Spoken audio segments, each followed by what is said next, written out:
قرآن شریف بیان کرتا ہے کہ جب حضرت ابراہیم علیہ السلام نے بت خانہ میں داخل ہو کر بت توڑے تو اس وقت کے لوگوں نے حضرت ابراہیم علیہ السلام کو جلانے کا فیصلہ کیا۔ تو آپ کو جلانے کے لیے آگ روشن کی گئی اور آپ کو منجنیق میں بٹھا کر آگ میں ڈالا گیا۔ اس وقت خدا نے یہ ندا دی۔ سورۃ انبیاء آیت نمبر 29۔ ترجمہ: اے آگ، ابراہیم علیہ السلام کے لیے ٹھنڈک ہو جا اور سلامتی بن جا۔ اس آیت کی تفسیر کے ضمن میں بیان کیا گیا ہے کہ جب خدا نے آگ سے فرمایا ابراہیم کے لیے ٹھنڈک بن جا تو نار نمرود میں اتنی ٹھنڈک پیدا ہوئی جو کہ آپ کے لیے ناقابل برداشت تھی، تو خدا نے فوراً آگ سے کہا کہ ابراہیم علیہ السلام کے لیے سلامتی بن جا۔ قرآن کریم میں حضرت موسیٰ علیہ السلام کے عصا کا تذکرہ کیا ہے اور یہ فرمایا ہے کہ وہ اژدہا بن جاتا تھا اور اس نے اژدہا بن کر جادوگروں کی مصنوعی رسیوں کو نگل لیا تھا۔ اس کے بعد پھر وہی عصا دوبارہ سے وہی عصا بن گیا۔ قرآن کریم بیان کرتا ہے کہ اللہ تعالیٰ نے حضرت عیسیٰ علیہ السلام کو بڑے معجزات عطا کیے تھے۔ آپ پیدائشی اندھوں کو بینائی اور مبروز افراد کو تندرستی عطا کر دیتے تھے اور مردوں کو دوبارہ زندہ کرتے تھے۔ چنانچہ قرآن کریم کے 3 مقامات پر اس معجزے کو بیان کیا گیا ہے۔ اس طرح کے حالات و واقعات انبیاء اکرام کی زندگی میں کثرت سے پائے جاتے ہیں، جن سے انسان کو خدا کی لامتناہی قدرت کا یقین ہو جاتا ہے اور انسان تسلیم کرتا ہے کہ تمام موجودات خدا کے حکم اور ارادہ کی پابند ہیں۔ جب یہ بات ثابت ہو گئی تو پھر ہم یہ کہتے ہیں کہ حضرت علی رحمۃ اللہ علیہ کی ولادت باسعادت کے موقع پر دیوار کعبہ کے شک ہونے میں بھی کوئی شک نہیں کرنا چاہیے، کیونکہ یہ خدا کی قدرت کاملہ کا مظاہرہ ہے۔ جب حضرت فاطمہ رحمۃ اللہ علیہ بنت اسد کو حمل کے 9ویں ماہ درد ذا محسوس ہوئی تو آپ اپنے گھر سے نکل کر مسجد الحرام آئیں اور بیت اللہ کا طواف کیا۔ پھر آپ نے تسبیل ولادت کے لیے دعا کی اور دعا میں یہ کہا، ترجمہ: پروردگار، میں تجھ پر ایمان رکھتی ہوں اور تیری نازل کی ہوئی ہر کتاب اور تیرے بھیجے ہوئے ہر رسول پر ایمان رکھتی ہوں۔ میں تیرے اور اپنے جد نامدار ابراہیم علیہ السلام کے کلام پر ایمان رکھتی ہوں۔ اسی نے تیرے اس قدیم گھر کو بنایا تھا۔ میں تجھے تیرے انبیاء، مرسلین اور ملائکہ مقربین کے حق کا واسطہ دیتی ہوں اور تجھے اس امانت الہیہ کا واسطہ دیتی ہوں جو کہ میرے صدف عصمت کی زینت ہے۔ میرے لیے ولادت کے مرحلہ کو آسان فرما۔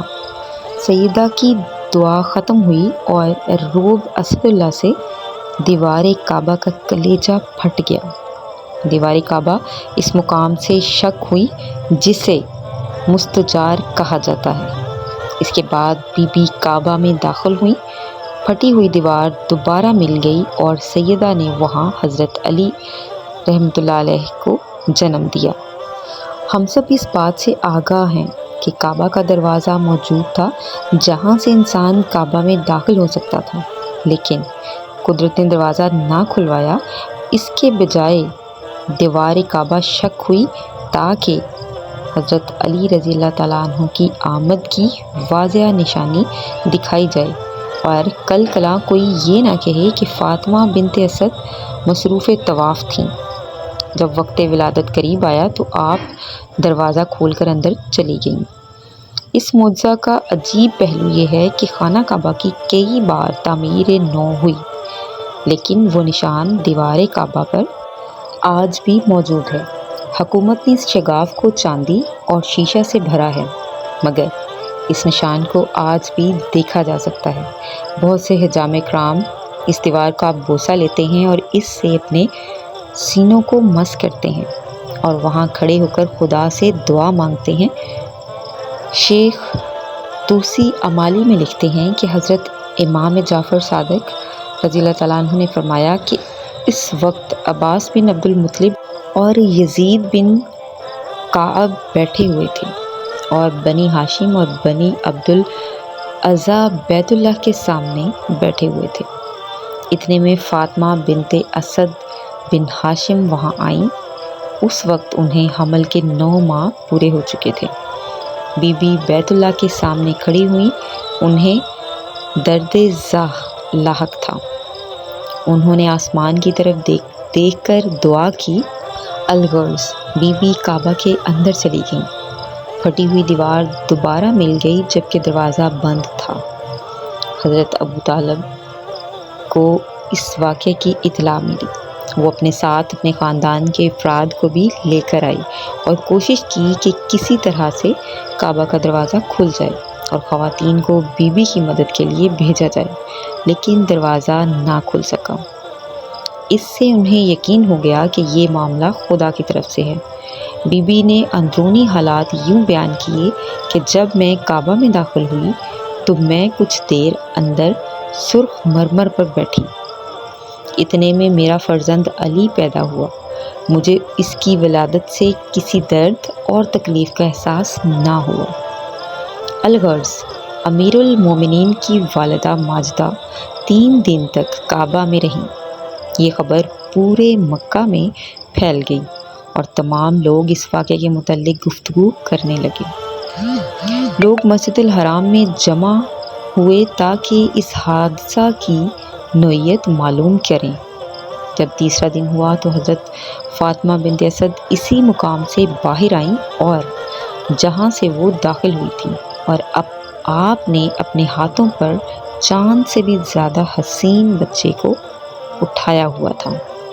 وہاں پر موجود مجمع بی بی کی طرف بڑھا۔ اس وقت بی بی نے مسجد الحرام کے صحن میں کھڑے ہو کر خطبہ دیا۔ ویڈیو زیادہ لمبی ہو گئی ہے جس کی وجہ سے آج یہیں پر سکپ کرتے ہیں۔ صبح کی ویڈیو میں آپ کے ساتھ انشاءاللہ یہیں سے سٹارٹ کریں گے اور آپ کے ساتھ جو ہے وہ خطبہ جو ہے وہ شیئر کیا جائے گا۔ اور ویڈیو انفارمیٹیو لگی ہو تو زیادہ سے زیادہ فرینڈز اینڈ فیملیز اپنی گیدرنگ میں، اپنے ریلیٹیوز میں اس کو زیادہ سے زیادہ شیئر کریں صدقہ جاریہ سمجھ کے، کیونکہ اچھی بات کو سن کر آگے پھیلانا صدقہ جاریہ ہوتا ہے۔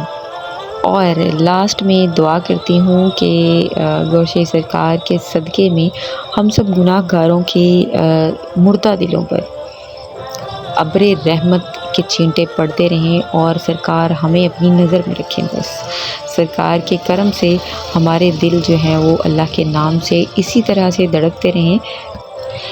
آمین ثم آمین۔ گور شاہی مرحبا۔